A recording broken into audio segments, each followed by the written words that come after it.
السلام علیکم پیارے بچوں۔ وعلیکم السلام ورحمۃ اللہ وبرکاتہ۔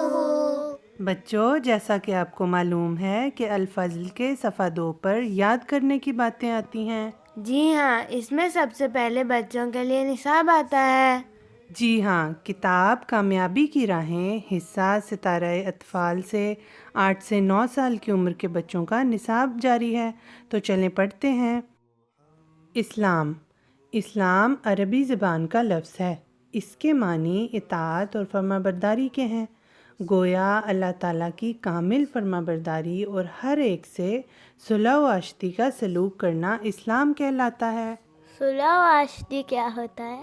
صلح و آشتی کا مطلب ہے کہ ہر ایک کے ساتھ دوستی سے، پیار محبت سے رہنا، ٹھیک ہے، اس کا نام ہے اسلام۔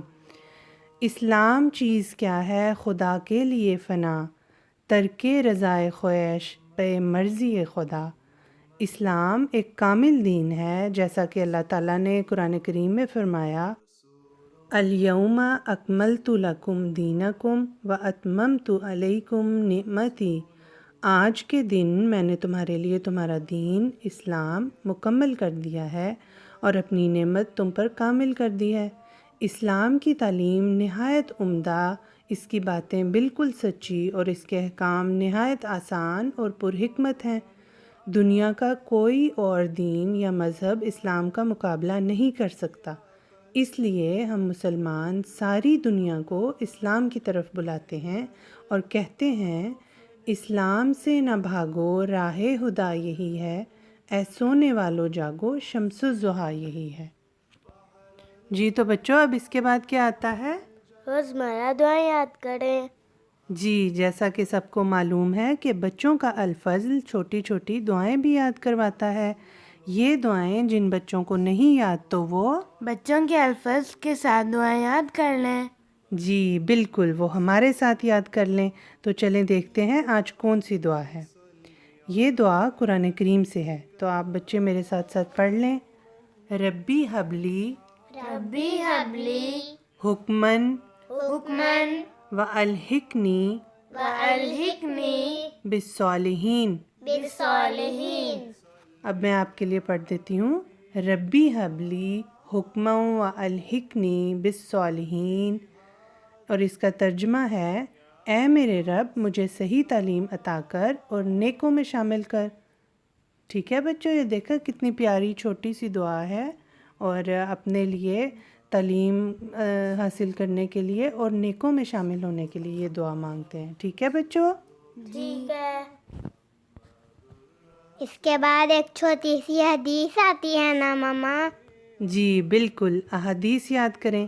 یہاں بچوں کے یاد کرنے کے لیے چھوٹی سی حدیث ہوتی ہے، تو چلیں پڑھتے ہیں۔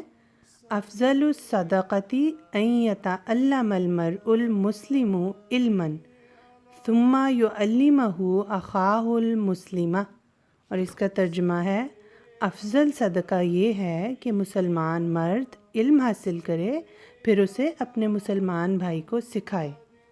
تو بچوں، اس کا مطلب یہ ہے کہ ہر مسلمان مرد کو چاہیے کہ وہ علم حاصل کرے اور پھر اسے دوسروں کو بھی سکھائے۔ ٹھیک ہے؟ ٹھیک ہے۔ ٹھیک ہے۔ اس کے بعد ادب آداب ہیں، جس میں جلسے کے آداب ہیں، پہلے کارکنان کے لیے اور پھر مہمانان کے لیے۔ یہ حضور انور ایدہ اللہ تعالیٰ بنصر العزیز نے گاہے گاہے یعنی مختلف مواقع پر بیان فرمائی ہیں۔ تو چلیں پڑھتے ہیں۔ جلسے کے آداب کارکنان کے لیے۔ اس ماحول میں رہ کر ہم دنیاوی جھمیلوں سے علیحدہ ہو کر، دنیاوی جھمیلوں کا مطلب ہے کہ دنیا کے جتنے بھی کام ہیں ان سے علیحدہ ہو کر اپنی دینی، روحانی، اخلاقی حالتوں کو بہتر کرنے کی کوشش کریں۔ جو بھی ڈیوٹیاں آپ کے سپرد ہیں انہیں اچھے رنگ میں انجام دینے کی کوشش کریں۔ اللہ تعالیٰ کی خاطر نیک مقصد کے لیے آنے والے مہمان سمجھ کر خدمت کریں۔ حضرت مسیح موعود علیہ الصلوۃ والسلام کے مہمان سمجھ کر خدمت کریں۔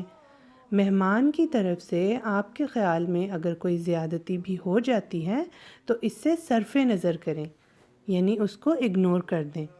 کارکنان ان اعلیٰ اوصاف کا مظاہرہ کریں جو اسلامی تعلیم کا خاصہ ہیں۔